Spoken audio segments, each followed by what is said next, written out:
हम आपके news channel के सभी दर्शकों का भी इस 2014 से लेकर अब तक इस सरकार ने कोई सा भी वर्ग हो, आशा वर्कर हो, आंगनबाड़ी वर्कर हो या युवा वर्ग हो, इस सरकार ने आज तक उनको पीटने का काम किया। और मजदूर वर्ग, कर्मचारी वर्ग, कोई भी वर्ग हो, आज तक इस सरकार ने उनको सहमति नहीं जताई, उनके फैसले को नहीं माना। आज तक इस सरकार ने उनके विरोध में उनको लाठियाँ बांधी गई हैं। और अभी 1.5 साल पहले, सवा साल पहले हमें पंचकुला ऐसे पंचायत की जो एसोसिएशन है वहाँ विरोध के लिए गई थी, वहाँ भी इन सरपंचों को पीट लाठी मारने का काम किया था। और उसी का विरोध देखते हुए आज सारे सरपंच इकट्ठे हुए थे।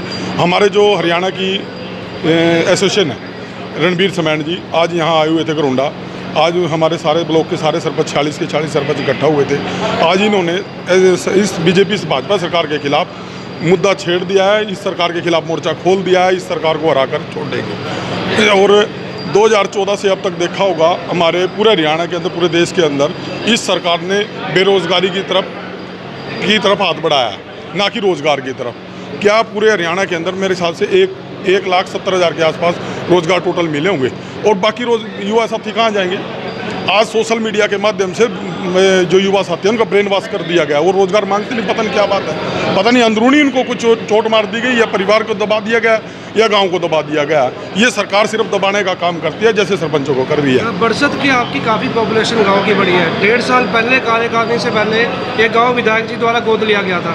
कितना विकास गोद लेने के बाद और 1.5 साल में आपके कार्यकाल में कितनी पंचायत की ग्रांट जो है बरसत में लगी है? क्या देखते हैं, कहीं ना कहीं मानते हैं कि विकास कार्य हो रहे हैं, नहीं हो रहे? गरोंडा विधानसभा रविंदर कल्याण ने आज तक किसी भी पंचायत को, मेरी पंचायत को नहीं, और मेरी पंचायत को तो गोद ले रखा था, किसी भी पंचायत को आज तक 100 रुपये भी देने का काम नहीं किया। और ये तो 100 रुपये की बात उसने आज तक एक सरपंच को एक कप चाय भी नहीं पिलाई होगी अपने बुला के, या ग्राम पंचायत में जाकर भी ये नहीं पूछा सरपंच से भाई तू ठीक है या नहीं है, कोई गांव में काम है या नहीं है, किसी को रोजगार देना है या नहीं देना है। सिर्फ ये तो कह देता है भी फलाने सरपंच चोर हैं।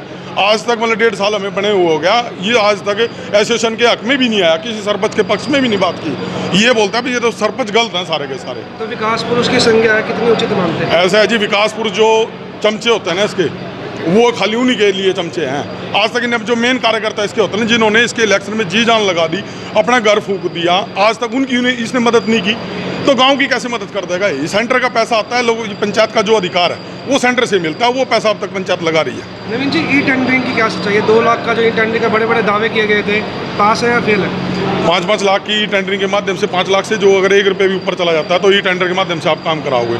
बट ठेकेदार सरपंच को ये भी नहीं पूछता हमने ये काम करना है या नहीं करना, उसमें सरपंच की कोई दायित्व नहीं है, ना पूछता सरपंच को वो ठेकेदार।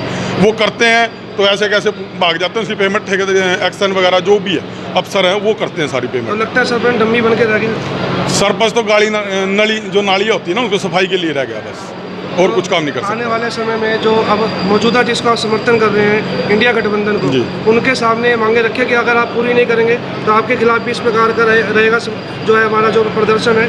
उन्होंने आश्वासन दिया आपको कि हम बिल्कुल इसको जोर से गंभीरता से देखेंगे। एनडीए का जो गठबंधन अगर सरकार बनाता है जी, उनसे हम बैठ के बात करेंगे, जो हमारी पंचायत के और जो गाँव की मुद्दे हैं, जैसे रोजगार का हो गया, महंगाई का हो गया, इन सभी मुद्दों पर बैठकर हम सभी सरपंच एसोसिएशन उनसे बात करेंगे। अगर सहमति जताते हैं तब हम उनके साथ चलेंगे, और मेरे हिसाब से 99% उन्होंने सहमति जता भी रखी है। कल का प्रोग्राम रखा भी है, जितनी भी एसोसिएशन अपने हरियाणा की होगी या करनाल लोकसभा की होगी, वो अपने अपने लोकसभा क्षेत्र के जो भी एनडीए गठबंधन का उम्मीदवार होगा उससे मीटिंग होगी। आपकी एसोसिएशन ने एक बहुत अच्छी बात यहाँ बोली है कि जो सरपंच एसोसिएशन है सबसे बड़ी जात उसकी पंचायत है, तो जातिवाद में बांटने का काम सरकार ने किया है, मानते हैं? बिल्कुल, ये सरकार सिर्फ धर्म के ऊपर चल रही है। और 2014 के बाद आप देखो, किसी भी गांव में चले जाओ, पहले क्या था, किसी भी गांव में आप चले जाओ, बच्चे छोटे छोटे होते थे, राम राम करते थे एक दूसरे को। आज सिर्फ सनातनी बन गए, हिंदू बन गए, लेकिन जो हमारे मान सम्मान अपने बुजुर्गों को, अपने बड़े को, बच्चों को दिया करते थे, आज वो गाँव के अंदर खत्म हो गए, सिर्फ मंदिरों में रह गए हम। बाकी इस समाज के अंदर जहर घोलने का काम किया है इसने।